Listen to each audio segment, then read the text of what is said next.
Welcome back to my channel. আমি সুজাতা শুরু করছি একটা হ্যাপি মোড নিয়ে, নতুন একটা ব্লগ নিয়ে। তোমরা সবাই কেমন আছো? আশা করি তোমরা সবাই খুব ভালো আছো। আর এই ব্লগটা অনেক বেশি স্পেশাল হতে চলছে। আমার বার্থডে ব্লগ বলে কথা, বার্থডে ব্লগটা তো স্পেশাল হতেই হবে। তারপরে আমার বার্থডে, আমি না সব সময় আমার বার্থডে নিয়ে ভীষণ পরিমাণে এক্সাইটেড থাকি যে আমার বার্থডেতে আমি কী করব না করব, কখন কোন ড্রেস পরবো, তো পুরো প্ল্যান আগের থেকে রেডি থাকে। কিন্তু এবার আমার বার্থডের আগে আমি একটু অসুস্থ হয়ে গেছিলাম, 2-3 দিন ধরে অসুস্থ ছিলাম। আর তো অসুস্থ ছিলাম দেখে আমার কোনো তেমন প্ল্যানও করা হয়নি, আর আমার মনও ভালো ছিল না, তার জন্য আমি কোনো প্ল্যান করিনি। কিন্তু তার সত্ত্বেও আমি এই সারপ্রাইজটা রাত্রেবেলা 12টার সময় পেয়েছি। এই যে এত সুন্দর ডেকোরেশনটা দেখেছো, এটা ভাই আর কোয়েল মিলেই করেছে। আর ডেকোরেশনের জন্য যা যা লাগবে, যা অ্যারেঞ্জমেন্ট আছে, সেটা সম্পূর্ণ অভিজিৎ করেছে। হোয়াইট কেকটা যেটা দেখতে পাচ্ছ, ওটা ভাই অভিজিৎ এনেছে, আর ভাই কোয়েল হচ্ছে পাশের চকলেট কেকটা এনেছে আমার জন্য। তো প্রচুর পরিমাণে সারপ্রাইজ ছিল রাত্রি 12টায়। আমি ভীষণ পরিমাণে হ্যাপি হয়ে গেছিলাম সেটা দেখে, সারপ্রাইজটা দেখে। কিন্তু ওই যে শরীরটা ভালো ছিল না দেখে, তাই একটু মনটা ভালো ছিল না। আমি বার্থডে সেলিব্রেশন করতে একদম চাচ্ছিলাম না কোনোভাবেই। আমি অনেকবার বলেছিলাম যে শরীর ভালো না, বার্থডে সেলিব্রেশন করবো না, কিন্তু ওরা তো করবেই। তো এখানে আমি তোমাকে একটু এই যে মুডটা দেখাচ্ছি, আমার শরীর ভালো লাগছিল না, আমি আসবো না। এই ক্লিপটা পরে আমি সেই জন্য অ্যাড করছি, এটা ভাই নিয়েছিল ক্লিপটা। আমি কিছুতেই আসবো না, আমি ওখানে দরজার মধ্যে দাঁড়িয়েছিলাম, আর এই কাউন্টটা আমাকে অভিজিৎ পরিয়ে দেয়, তারপরে এই হ্যাপি বার্থডে এই লেখাটা পরিয়ে দেয়, আমাকে অনেক স্পেশাল ফিল করানোর চেষ্টা করে, আমার মুডটা ঠিক করার চেষ্টা করে। বাট আমার মুডটা অতটা ভালো ছিল না, আর শরীর ভালো না থাকলে যেটা হয়, কিছুই ভালো লাগে না। তারপরে আলটিমেটলি আমরা এই বার্থডেটা সেলিব্রেট করি। আর এত সুন্দর ডেকোরেশন দেখে আরও মনটা ভালো হয়ে যায়। আর আসলে কি হয়েছিল বলো তো, অভিজিতের না সেদিনকে ম্যাক্সিমাম কাজের প্রেশার ছিল। তো ও অফিসের থেকে কাজের মাঝে এসে ডেকোরেশন করেছিল, ও মামুনি বাবু সবাই মিলে ডেকোরেশন করেছিল। তারপরে হচ্ছে ভাই আর কোয়েল এসে ওই ডেকোরেশনটাকে আবার ঠিকভাবে অ্যারেঞ্জ করে। তো যাই হোক, রাত্রেবেলা বার্থডে সেলিব্রেশন হয়ে যায়। তারপরে সকালে অফিস যাই, অফিসে গিয়ে দেখি আমার জন্য আরও বেশি অনেক সারপ্রাইজ অর্ডার করছে। আমার জন্য 2টা গোলাপ মৌমিতা আর মামুনি মিলে গিফটটা দিয়েছে। এখানে যা যা দেখতে পারবা, মৌমিতা আর মামুনি দুজন মিলেই গিফট দিয়েছে। এই সানগ্লাসটাও মৌমিতা মামুনি দুজন মিলেই আমাকে গিফটটা দিয়েছে। আমি খুব খুশি হয়েছি। এটা সুরভি দিয়েছে আমাকে, মানে একটার পর একটা হয় না, মানে পুরো সারপ্রাইজ পেয়ে যাচ্ছিলাম, তেমন ঠিক তেমনই হয়েছিল। তারপরে এটাও মামুনি মৌমিতাই দিয়েছে গিফট। মৌমিতা একটার পর একটা দিয়েই যাচ্ছিল গিফট। তো এটাও খুব সুন্দর হয়েছে। আর এই জিনিসটা যেটা সকালবেলা আমাকে অভিজিৎ গিফট করেছে, এটা যেহেতু আমার ভিডিও এডিট করতে সুবিধা হবে, তার জন্য এটা আমাকে অভিজিৎ গিফট করেছে। যেই লাঞ্চ টাইম হয়, তারপরে আবার অভিজিৎ আমার জন্য লাঞ্চ পাঠিয়ে দেয়। আমি লাঞ্চ আনিনি বাড়ির থেকে, সেই জন্য অভিজিৎ আমার জন্য এই সারপ্রাইজটা দেয়। লাঞ্চ টাইমে আমার জন্য খাবার অর্ডার করে দেয়, আর খাবার আমার অফিসের সামনে গেটের সামনে এসে ফোন করে। আর এই খাবারটা দেখে তো বাস, সারপ্রাইজটা দেখে মনটা পুরো খুশি হয়ে যায়। তো যেটা হয় অ্যাকচুয়ালি, একটার পর একটা সারপ্রাইজ পাই। এটা একটা ভেজ থালি ছিল, এপার বাংলার ভেজ থালিটা খুব ভালো ছিল। একটা পনিরের তরকারি ছিল, ভাত ছিল, ডাল ছিল, পাঁপড় ছিল, বেগুনি ছিল, মিষ্টি ছিল, চাটনি ছিল, তো অনেক কিছুই আইটেম ছিল। তারপরে শুক্তা ছিল। এই শুক্তা আমি কখনো খাই না, বাট আমি শুক্তা খেয়েছিলাম সেই দিনকার, তো এতটাই ভালো ছিল। তো এই একটার পর একটা সারপ্রাইজ যখন আমি আলটিমেটলি পাচ্ছিলাম, তারপর ওখান থেকে খেয়ে দিয়ে বেরোনোর পর আবার মামুনি দেখা করতে আসে ওর অফিস থেকে আমার সাথে, ওর অফিস কলিগকে সাথে করে নিয়ে আসে। তো মামুনি আর মামুনির অফিস কলিগ আসে আমার সাথে দেখা করতে, আর এই যে গিফটটা দিয়ে দেয়। তারপরে অনেকক্ষণ গল্প আড্ডা, অনেক হাসাহাসি অনেকক্ষণ হয়। ও বুঝতে পারে যে আমার শরীরটা ভালো না, তাই দেখা করতেও চলে আসে। তারপরে আমি দেখাচ্ছি, ও আমার জন্য এই যে গিফট প্যাকটা দিয়েছে, এটাও মামুনি মৌমিতার তরফ থেকে, দুইজনের তরফ থেকে একটা টপস আর চকলেট সেলিব্রেশন। তারপরে আরও এটা শ্রাবন্তী, প্রিয়াঙ্কা এরা আমাকে দেয়। তারপরে মুনমুন সেলিব্রেশন দেয়।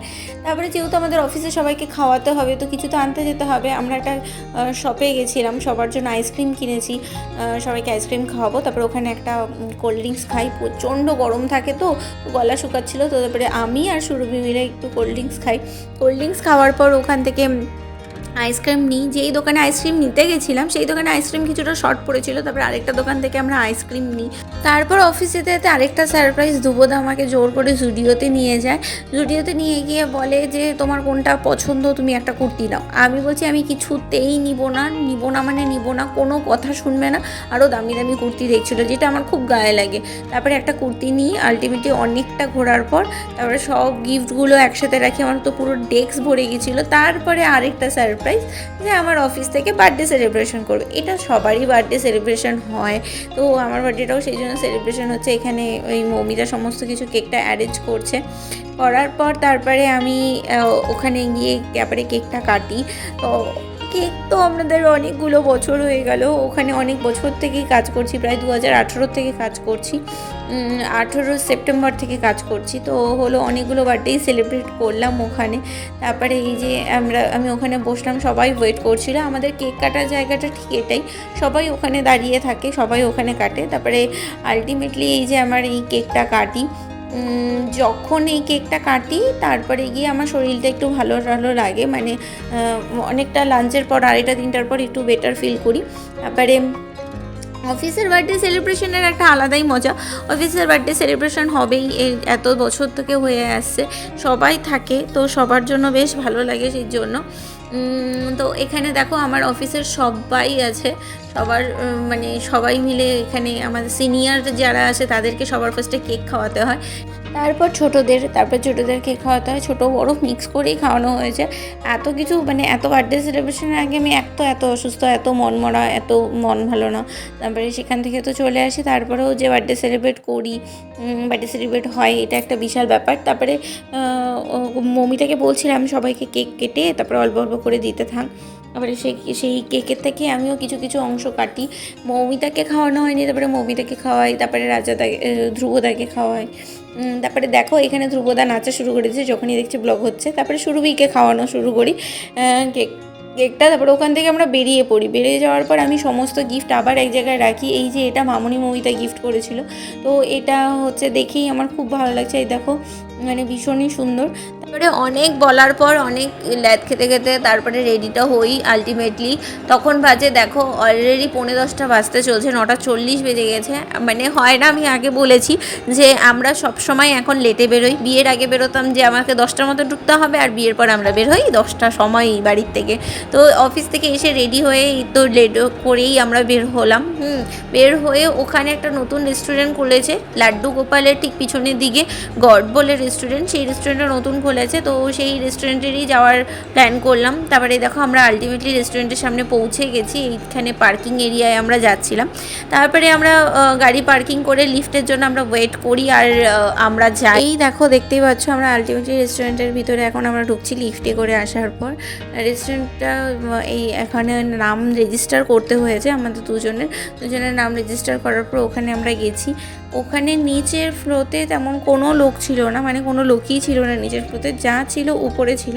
তারপরে এটা আমি তোমাদেরকে দেখিয়ে দিই, এটা হচ্ছে রেস্টুরেন্টের নিচেরটা, আর ঠিক এরকমই এই সাইড দিয়ে যেটা সিঁড়িটা যায় সেই সিঁড়ি দিয়েই উপরে যায় রেস্টুরেন্টের। তারপরে আমরা সেই রেস্টুরেন্টের উপরে যাই, উপরে গিয়ে দেখি ভাই রেস্টুরেন্টটা তো খুবই সুন্দর আর প্রচুর লোক ছিল।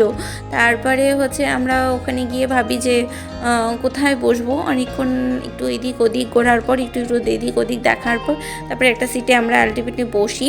আর ওখানে গিয়ে দেখি একটা খুব বড় সুন্দর করে খেলা চালু হয়েছে, আর খেলা চালু হলেই তো টিভির ভিতরে মনটা চলে যায়। যাই হোক, তারপর আমরা ওখানে ওখানে বসে মানে পুরো সমস্ত কিছু ডেকোরেশন একবার ভালো করে দেখে নেওয়ার পর আমরা খাবার অর্ডার করি। আর আমরা যেটা অর্ডার করি 2টা সফট ড্রিঙ্ক, তারপরে ফিশ চিলি যেটা আগে আমি কখনো খাইনি, তো ফিশ চিলি খেয়েছি।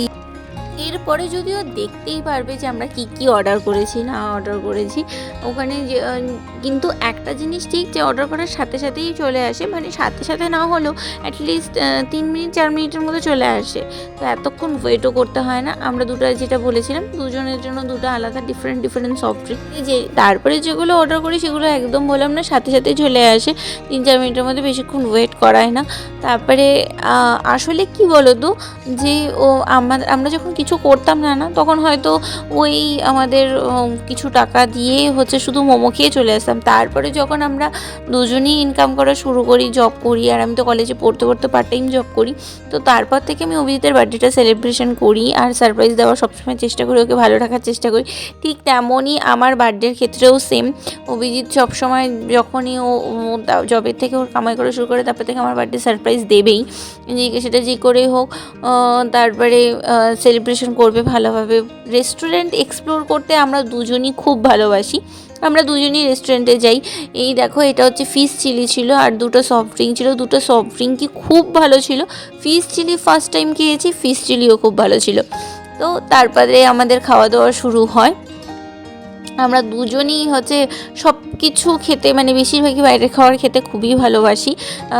তো হচ্ছে বাইরের খাবার প্রচুর খাওয়া হয়, কিন্তু জানি বাইরের খাবার এত ফাস্টফুড খাওয়ার একদম ভালো না, কিন্তু কী করবো, খেতে তো মন চায় অনেক কিছু। তারপরে দেখো আমরা এই খাওয়া দাওয়া করছিলাম, খাওয়া দাওয়াগুলো কিন্তু প্রত্যেকটা ভালো ছিল। সত্যি কথা, জানি না, আমি এর আগেও বড় রেস্টুরেন্টে খেয়েছি যে খুব ভালো লেগেছে, আহামরি লেগেছে সেরকম কিছু না। তারপরে আমরা সবাই মিলে মানে আমরা দুজন মিলে খাওয়া দাওয়ার পর, মানে সফট ড্রিঙ্কটা খাওয়ার পর তারপরে ওরা আবার আসে, এসে আমাদের বাকি যে মেন কোর্স থাকে সেগুলোকে কমপ্লিট করায়। তো তারপরে এই যে দেখতেই পাচ্ছ আমাদের প্রত্যেকটা খাবার আলটিমেটলি একদম গরম গরম চলেই এসেছে। তো তারপরে যেগুলো আসে হচ্ছে ফ্রাইড রাইস, তারপরে এটা একটা চিকেনের আইটেম। দেখো ওখানে যেগুলো থাকে না বেশিরভাগই চিলি চিকেনের মতনই থাকে, কিন্তু নাম আলাদা থাকে। এরকম আমি দেখেছি প্রত্যেকটা রেস্টুরেন্টে এই একই রকম ব্যাপার থাকে। তো ওই তো একটা চিকেনের আইটেম আর ফ্রাইড রাইস এগুলো চলে আসে, খাওয়া দাওয়া হয়। তারপরে আলটিমেটলি আমি আবার আমার সিটে বসি, আমরা অনেকক্ষণ দুজন মিলে গল্প করি, খেলা দেখি, ওখানে অনেকক্ষণ টাইম স্পেন্ড করি। ওই অ্যাম্বিয়েন্সটা খুবই ভালো ছিল, আর মানে রেস্টুরেন্টটা দারুণ ছিল, দারুণ। তারপরে ওখানের অ্যাম্বিয়েন্সটা এতটাই ভালো লাগছিলো, ওখানে দাঁড়িয়ে দাঁড়িয়ে অনেকক্ষণ খেলাও দেখছিলাম। তারপরে আমরা ওখান থেকে বেরিয়ে পড়ি। রেস্টুরেন্টের উপরটা যতটা সুন্দর, নিচটাও ততটা সুন্দর। উপরের ফটোগুলো এত ভালো আসে না, মনে হয় যেন আমরা কোথাও বাইরে চলে এসেছি, মানে এত সুন্দর গাছ টাছ দিয়ে ভালো। স্কাইটাও ভালো, এটাও ভালো লেগেছে। স্কাইয়ের সব থেকে ফেভারিট জিনিস ভিউ দেখা যায়। তো যাই হোক, তারপরে আলটিমেটলি আমরা ওখান থেকে খেয়ে দিয়ে বেরিয়ে পড়ি। তো আজকের ব্লগটা আমি এখানেই শেষ করছি। যদি কিছু ভালো লেগে থাকে তাহলে প্লিজ লাইক কমেন্ট শেয়ার করে দিও, আর মনে করে সাবস্ক্রাইব করে দিও। টাটা, bye bye, and take care.